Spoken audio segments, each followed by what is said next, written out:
Hey y'all. So I'm back as promised with part two of why I quit social media and career coaching. And if you didn't watch that video, make sure you go back and check that out. But today I'm going to dive deep into why my career coaching business was no longer working for me. And I promised I would tell you guys what I was pivoting into next. So let's get on into it.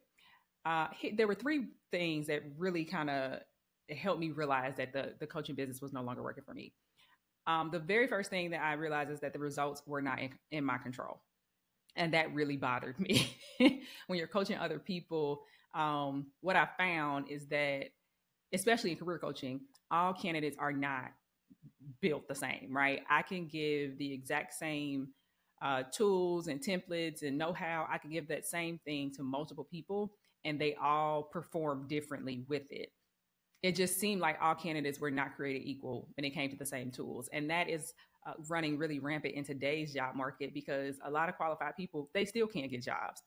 And then I was really asking myself, I'm like, can anybody help anybody get a job? I mean, it's so subjective now. So that was an issue that you could work really hard with the client and you could do the exact same thing that you have done with previous clients and they still not be successful. So I saw that as a huge roadblock. The second thing was I didn't really feel like I was getting to the root issue. We really only had a finite timeline, right? Most people come to you and they're trying to get a job ASAP.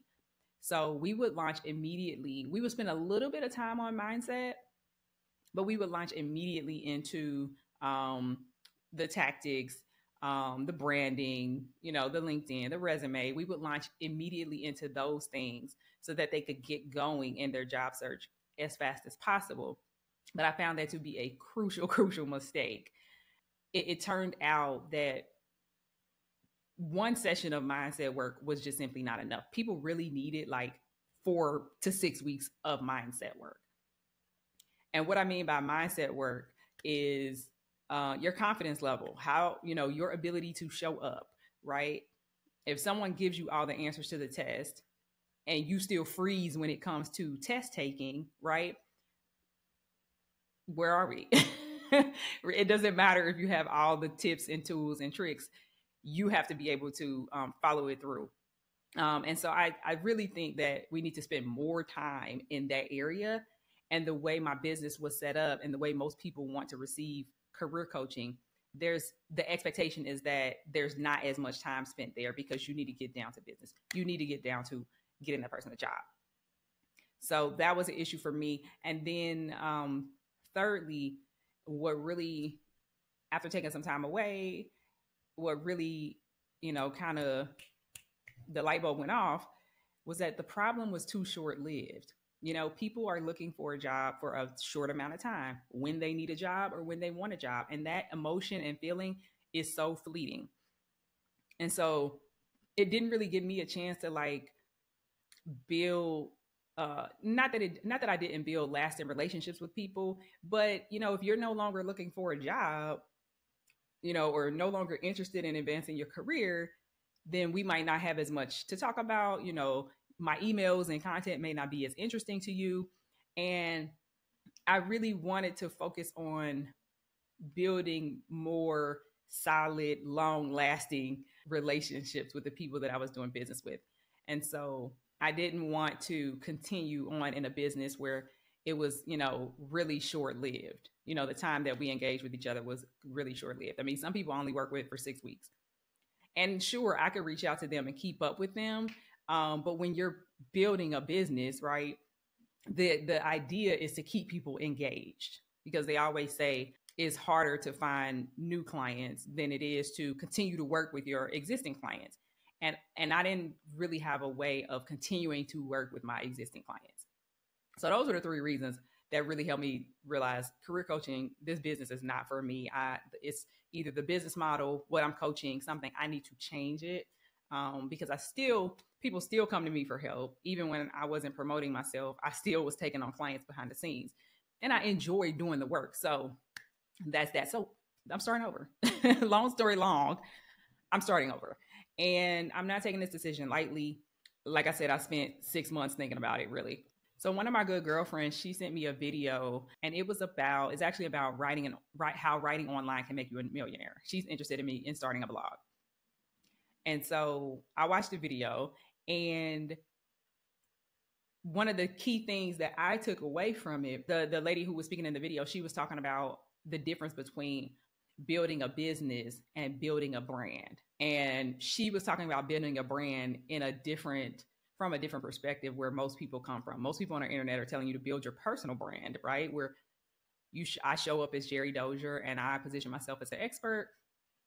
Doop doop doop. Right now, I'm a brand. But her perspective of building a brand is something that has longevity beyond your personal brand. So that's building a brand, something that has longevity beyond just you, versus building a business, which is what most people are trying to do, when they're new entrepreneurs or, just want to launch that side hustle. Building a business, you're focused on selling, right? You're selling something. You're focused on the transaction. That really struck a chord with me and helped me realize a couple of other mistakes that I made. First, I was building a business based on, my name and my likeness. Everything had Jerry Dozier all over it. It was jerrydozier.com. And the reason why I realized that was a mistake is because that means I have to do all the work. I have to do all the work forever.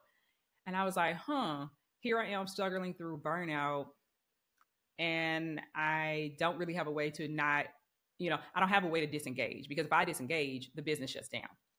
So I was like, that's a mistake. Maybe I should focus on building a brand versus, building this business around Jerry Dozier as the person. And then secondly, in the first year or so of business, of course, I focused on learning and achieving sales. Because when most people decide that they want to start some sort of side hustle or some sort of business outside of, their main source of income, you view success by, the results. Like, are people buying your services? Are you getting people to convert? Like, you don't even know if it's a decent idea until somebody's willing to support you financially. So of course, that's what you're going to do when you first start a business. You're going to focus on how can I make sales? How can I validate this idea? But that means, whether consciously or unconsciously, that means that building a community becomes secondary. And what that translates into is that you're always on the hunt for sales.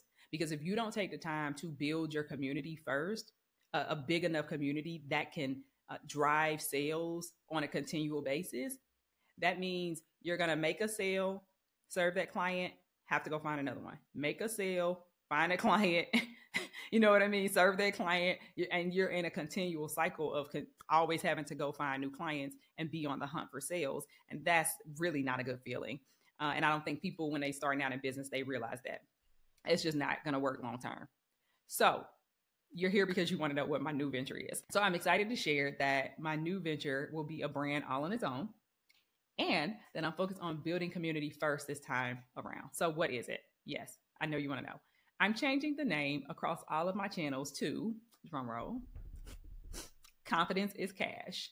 The name actually came to me while I was watching that YouTube video. And this is why it's so important to not immerse yourself all the time in other people's content, but it's always good to hear other perspectives. Because for me, when I'm listening to a podcast or something on YouTube, that's when my ideas come in. I start looking at, thinking about what they're saying and how does that translate into something I need or something I can use.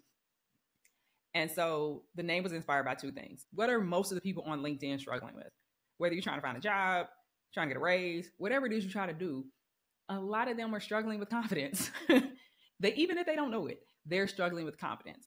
So that's where the confidence piece comes from. But then the is cash piece, I was like, oh, this is a great name for a brand, because all the things we do, trying to elevate our career, trying to get new jobs, trying to start a side hustle, trying to get other sources of income, all of it is cash, right? It's some sort of asset. It's something that is going to bring value to our life, to help us, continue on our journey. So I was thinking, you got the confidence piece, which is a long-term issue, a long-term problem. And the reason it's long-term is because every time you try to do something new, you need to level up your confidence. Every time you try to go, get a new job or go to a new company or ask for a raise, any of those things, you need to level up your confidence. And so there are all these different things that we go through in life where you're constantly knocked down to level 0 with confidence. And you need a sustainable way, you need to know how to build yourself up. And so the second thing was like, well, what is something that everybody desires, right? And so that's how I kind of came up with the name. Long-term issue plus something you desire. Confidence is cash. And what I love about it is that it gives me fulfillment because I get to the root issue that most of the people who came to me for career coaching, I get to the root of that issue. And I also get to join in the fun because as I'm navigating and, figuring out, other sources of income for me, and now that I'm back in corporate, right? I was in the job hunt, as I go and do all these different things, I'm constantly having to check my confidence level. I'm constantly having to build myself up and work myself up to be able to continue to accomplish new things. So I made the decision, and then it's like, what am I going to do next? So of course I start researching, and I start reading dozens of books and picking up all the content and information that I could about confidence. And I was really interested in, where does confidence come from? How does one build confidence? And I couldn't find it. I really could not find it. Out of the dozens of books that I read and the YouTube videos and the different coaches and the different people that I found who were speaking on the subject, a lot of people just were not giving out actionable tools. A lot of people were giving out motivational content, and that really can only take you so far. I mean, telling people to be more confident. What does that mean? Telling people not to give in to imposter syndrome, but how? And then telling people to step into their power. How do you do that when you feel powerless? Another thing I saw a lot was get out of your own way. I'd love to if I knew how, right? So I hate to say it, but a lot of that verbiage is useless when you have something you're trying to achieve, because it's just words and it's not exactly giving you the tools to make it happen. If I'm feeling nervous about this interview that I have coming up, or I'm feeling nervous about going to speak to my manager and ask for more money, if I don't have a tool or a template or anything that I can turn to pull that nervousness out, I'm just still going to be nervous when I do it. I'm still not going to feel confident. I'm still not going to enter that conversation, from a positive place, right? You're scared, you're meek, you're mild, you're hoping. And I really want better for people. And so whether you're looking for a new job, whether you're trying to get a raise, whether you're trying to get a promotion, whether you're trying to get up the nerve to put yourself out there on LinkedIn, whether for, personal reasons or for business reasons, all of it requires a healthy confidence level. And that's what I really want to help people do.